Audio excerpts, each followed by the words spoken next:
12তম যোগ দিবস উপলক্ষে রাজ্য জুড়ে 3 দিনব্যাপী কর্মসূচি ঘোষণা করলেন মুখ্যমন্ত্রী শুভেন্দু অধিকারী। 19 জুন রাজ্য জুড়ে হবে ম্যারাথন। রান ফর যোগার জন্য কলকাতায় মূল কেন্দ্র হিসেবে বেছে নেওয়া হচ্ছে কলকাতা কর্পোরেশনের সামনের এলাকা। 20 তারিখ গঙ্গাবক্ষে বিশেষ কর্মসূচির আয়োজন করা হচ্ছে, যার নাম বন্দে যোগম।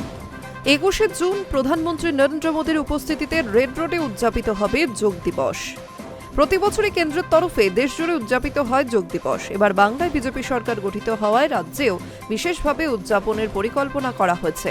ইতিমধ্যেই শুরু হয়েছে প্রস্তুতি। বৃহস্পতিবার নবান্ন থেকে সাংবাদিক বৈঠক করে যোগ দিবস উপলক্ষে রাজ্যে 3 দিনব্যাপী কর্মসূচির ঘোষণা করলেন মুখ্যমন্ত্রী শুভেন্দু অধিকারী।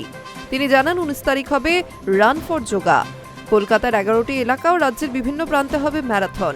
শুভেন্দু অধিকারী বলেন, মূল কর্মসূচির জন্য কলকাতার একটি জায়গা বেছে নেওয়া হয়েছে। কলকাতা কর্পোরেশনের সামনে থেকে শুরু হবে, শেষ হবে রয়টার্সে। ইতিমধ্যে নাম নথিভুক্ত করেছেন অনেকেই। সকাল 6:30 থেকে সমবেত হবেন সকলে। 7টায় কার্যক্রম শুরু।